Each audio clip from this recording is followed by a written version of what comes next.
Morning everybody, welcome back to the Birdroom. I'm Shane from the Birdroom and Direct Bird Products, and in today's episode it's going to be a focus on the British birds and what's been happening with the British birds since our last episode.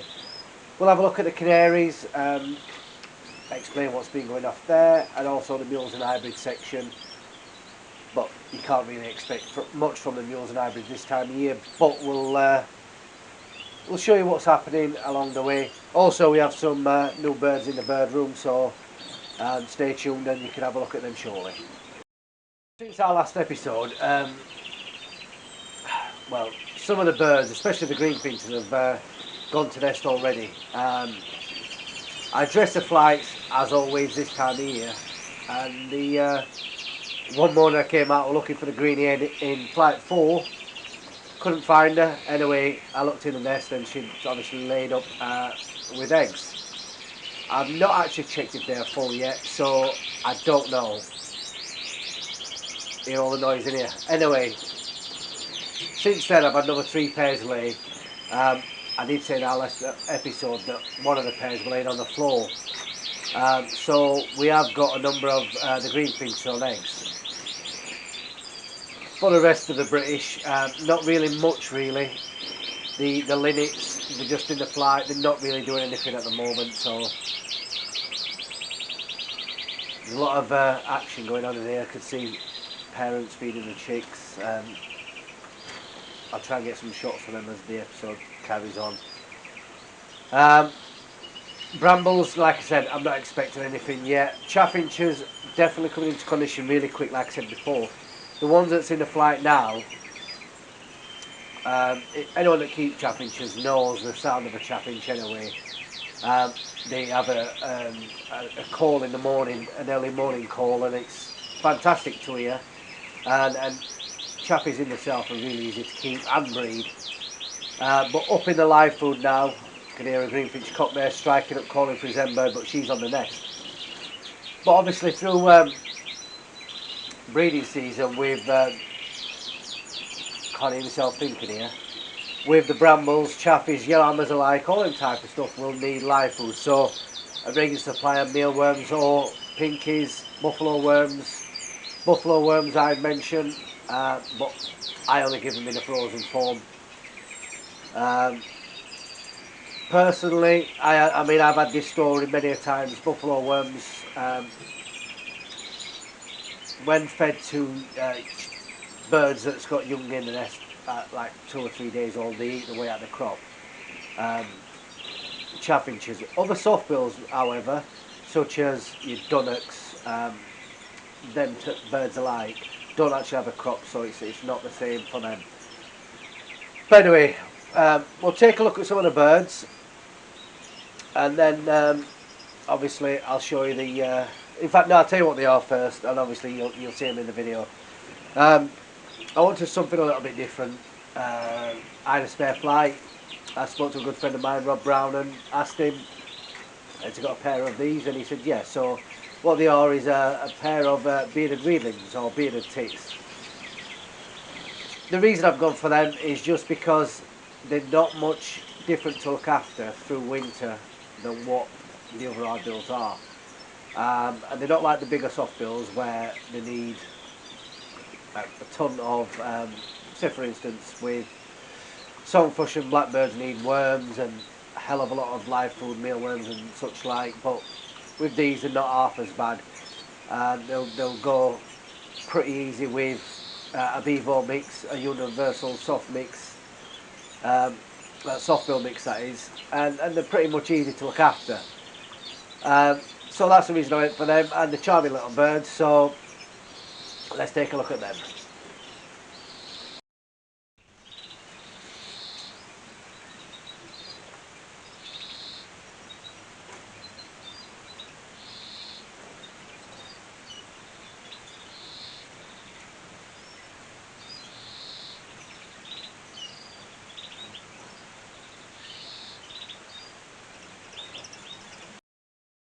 So with the greenish and the other British for that account, ideally I would have been putting them down around now.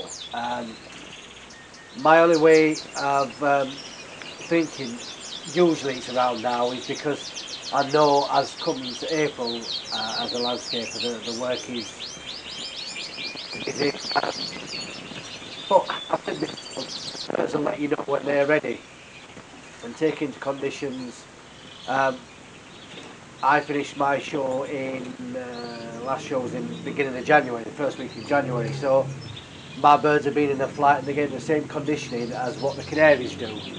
So you would expect them to come into condition quicker than what some other breeders are going to be doing with their birds. And for me, there's no right or wrong way to do it. It's my way, you've got your way, and at the end of the day, we all share a common ground, and that is breeding birds, and obviously us that like to show them, showing birds.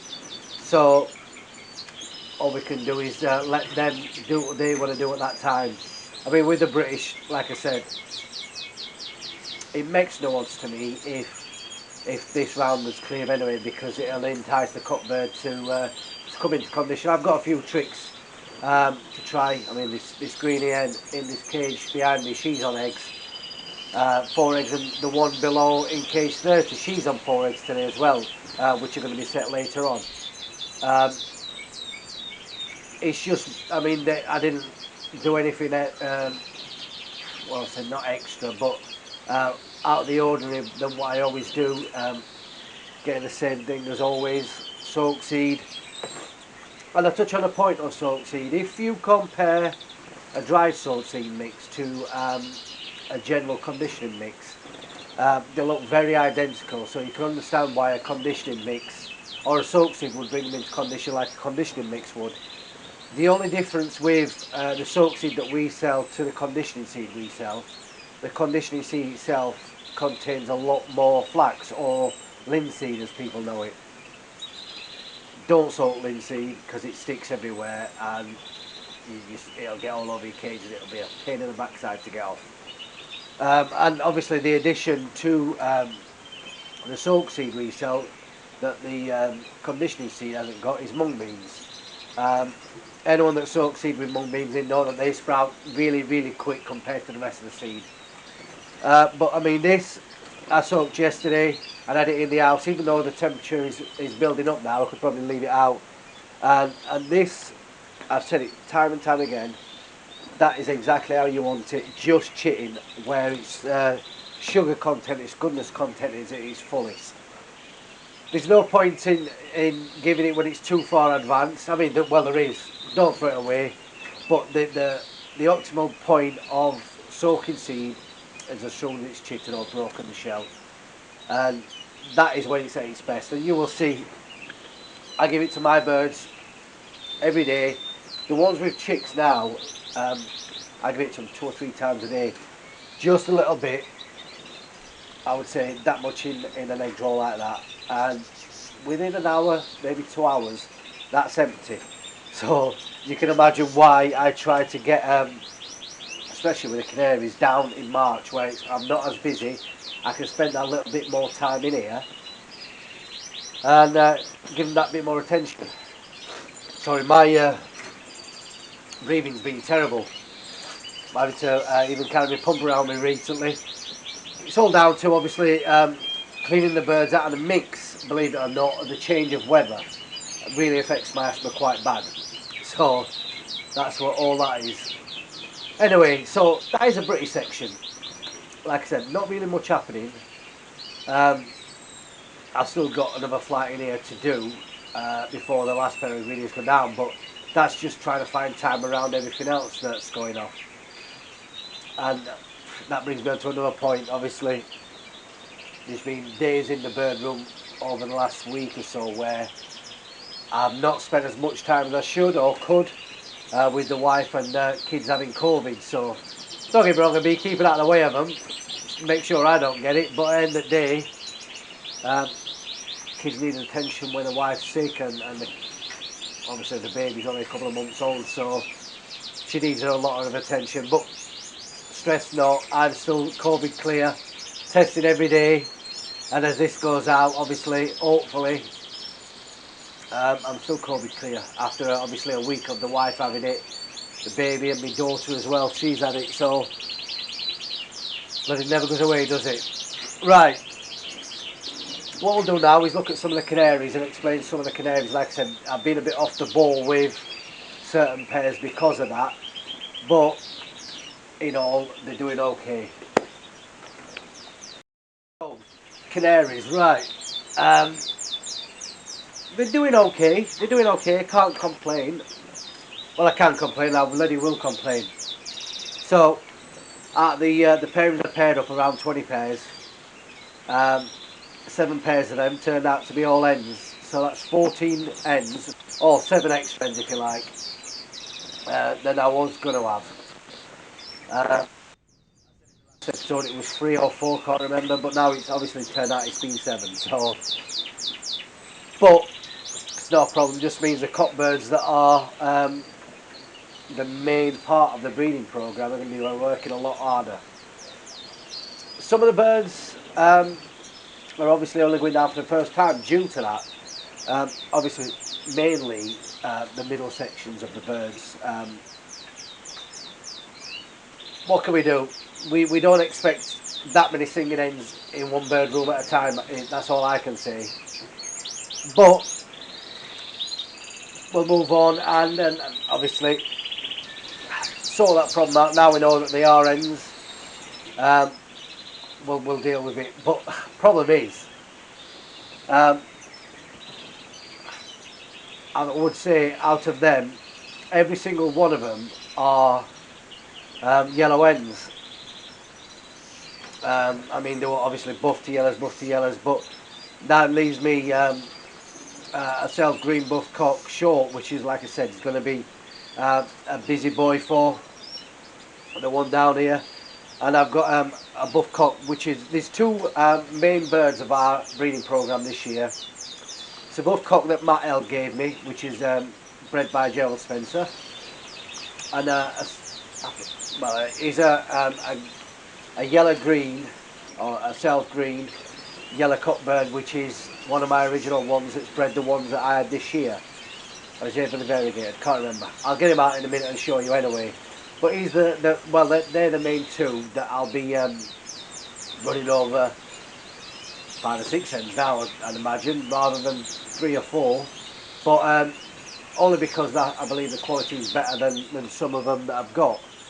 Or genetically the quality's there, because he's, especially the green bird, he's one that bred some of the show winners this year, like I've said in the last video. He's one that I'm looking for further down the line to keep the genetics going of the family of the birds that I've bred last year, that I've shown the year before. So just keep them going, keep that line of birds going. But like I said, some of the birds are only just starting basically back on the first round from obviously being 2 hens together and being clear eggs. Others, such as cage number 11 down here, built a nest, 10 days, she just sat and never even laid an egg, and you do get hens like that. Took a nest pad out a couple of days ago, and I see her again literally only 10 minutes ago trying to pick stuff off the floor to build a nest, but I'll get a couple more days and put a nest pad in for her and see what's what.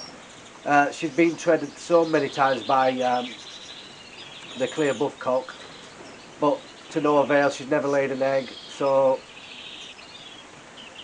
what can we do? Just hope and see. Cage number 2, you would have seen in the last episode, feeding the chicks. It's the one that just hatched as I was recording the last episode. She had 3 hatch.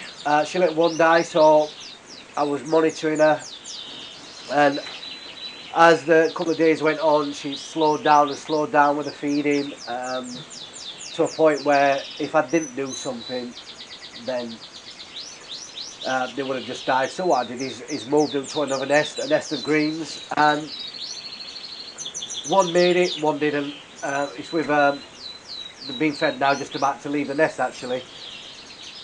All in all, from the first, I would say first round, but it's not even the first round really. The first half of the first round, we've got 25 chicks, and I think I've rung 17 today. So we're getting there. I mean, I'm not going to complain at them type of numbers for... Greedy Cock's dancer is trying to tread the end right there. So yeah, basically for the first round of them, I will take their numbers. Out of the 30 eggs that I set, at 27, not including the clear eggs. Last week, same thing. We had a weird weather pattern. Really hot. I remember I was in the garden doing something. I thought it was really hot. 17 degrees, in fact, it was. And I found a couple of birds dead in, a couple of eggs dead in shell. In fact, there were 2 nests dead in shell. It happens. You know, there's nothing I can change. Well, I did, tell a lie. Day after, came in, I saturated the floor. My floor is a laminated floor. Underneath that is a lino. Saturated it and give it basically a good mop through just to get some moisture back in the room. But personally, you shouldn't have to do that this time of year. There should be enough moisture in the air, but obviously what happens is the atmosphere drags the moisture out of the air, blah blah blah. And this what accounts for this weather warning, but it is what it is. Anyway, I'm not a weatherman, so I'm not going to talk about the weather. With the birds, well, they are what they are, and they're coming along in bits and bats. What I have found is the pairs that are together, the young ones from them are doing really well, and they are feeding like 4 in a nest, whereas the hens where they are single, which is part of like a trio or even 4, they're not doing the job really. I'd probably put it down to the fact that obviously there's 2 heads feeding a nest rather than just 1. But this is not the way I tend to do stuff. I usually like pairing pairs together. But obviously this year with the fires trying to get the quality across the board, pairing the better cock to 3 hens is the way to do it.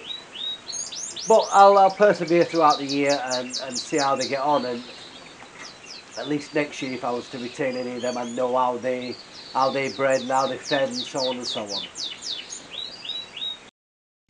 Mule hybrids, like I said, really it's early for mule hybrids. What I did with the Goldie with the white fife,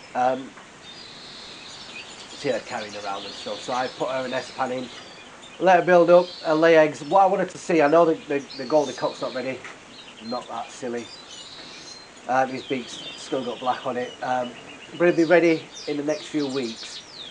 But what I wanted to do is basically see if he pecks the eggs, because at the end of the day, I know her eggs were going to be clear, so I left them in there, and true to form, 3rd egg, straight in there before I even got in the morning and pecked the egg.